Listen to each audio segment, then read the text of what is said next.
ఇంకోటి సార్, రాష్ట్రాన్ని ఎక్కడి దాకా తీసుకెళ్ళి ఇప్పుడే వచ్చింది న్యూస్. మరి ఆ న్యూస్ నిజంగా చూసి షాక్ అయిపోయాను నేను. తిరుమలలో పరిస్థితులు ఎంత దారుణంగా ఉన్నాయంటే, అలిపిరి వే ఏదైతే దారి ఏదైతే ఉందో కాలినడకన వెళ్తారు. అవును. రాత్రి మందు దాగి బాటిల్ పలగొట్టి ఆ దారిలో వేస్తే, ఇప్పుడే వచ్చింది న్యూస్, దారిలో వేస్తే అక్కడ భక్తులు వెళ్తుంటే భక్తుల కాళ్ళు రక్తం, మొత్తం రక్తం.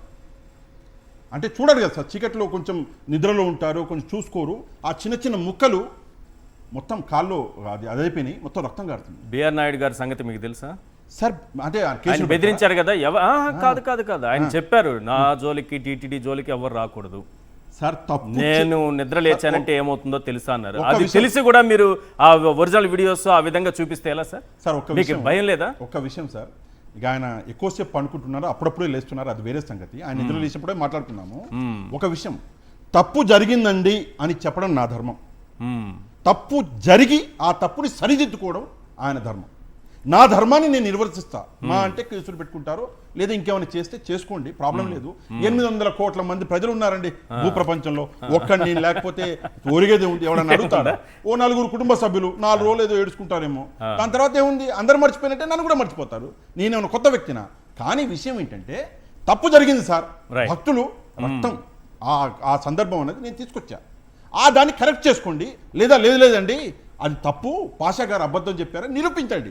అంతేగాని మీరు అసలు చెప్పొద్దు, మీరు మీరు అసలు చెప్పొద్దు, చెప్తే నేను ఊరుకోను, నేను నిద్ర లేస్తాను, మీరు చెప్పినప్పుడే నేను నిద్ర లేస్తాను అంటే తప్పు. మద్యం అన్నది ఈరోజు ఆంధ్రప్రదేశ్లో క్రైమ్ పెరగడానికి అత్యంత పెద్దగా ఈరోజు పాత్ర అన్నది మద్యం అనేది చేస్తుంది. ఇంకోటి సార్, ఒక డిస్టరీలో ఒక బాటిల్ తయారైందంటే దానికి ఒక వాల్యూ ఉంటుంది. అది ల్యాబ్ టెస్టెడ్ బాటిల్ అయి ఉంటుంది. ఎంత క్వాంటిటీలో కలపాలి అనేది వాళ్ళకు ఐడియా ఉంటుంది. వీళ్ళకి ఏం ఐడియా ఉంది సార్? అందులో ఎవడన్నా చదువుకున్నాడా అది కూడా తెలియదు.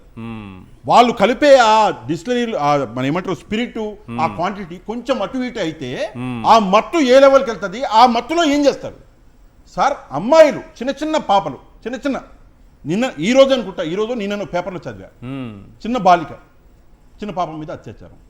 రోజు మనం పేపర్లలో చదువుతున్నాం, చదివేసి ఏం చేస్తున్నాం, మడిచి అలా పేపర్ పడేస్తున్నాం. నాణ్యమైన మద్యం ఎఫెక్ట్ ఇదంతా నాణ్యమైన మద్యం. చంద్రబాబు నాయుడు గారు డ్రాస్టికల్లీ ఫెయిల్ అయ్యారు. దీన్ని కొత్త పరిశ్రమలు, కొత్త సైంటిస్టులు కోణంలో చూడరా మీరు? విజన్ ఉందా మీకు? సార్, ఇవి వచ్చినటువంటి రాష్ట్రానికి వచ్చినటువంటి ఒక కొత్త పరిశ్రమ. ఈ పరిశ్రమలో పనిచేసేటటువంటి సైంటిస్టు కట్టా సురేంద్ర నాయుడు సార్, చంద్రబాబు నాయుడు గారు విజనరీ, నేను ఒప్పుకుంటా. ఓకే, నేను కూడా విజనరీ. చంద్రబాబు నాయుడు గారు ఒప్పుకోవాలి. చంద్రబాబు నాయుడు గారు ఎట్లా విజనరీ అంటే, ఆయన ఆస్తుల గురించి ఆయన విజనరీ, ఆయన సొంత డెవలప్మెంట్ గురించి ఆయన విజనరీ, ప్రజల్ని మభ్యపెట్టి ఎలా ఓట్లు దండుకోవాలనడంలో ఆయన విజనరీ.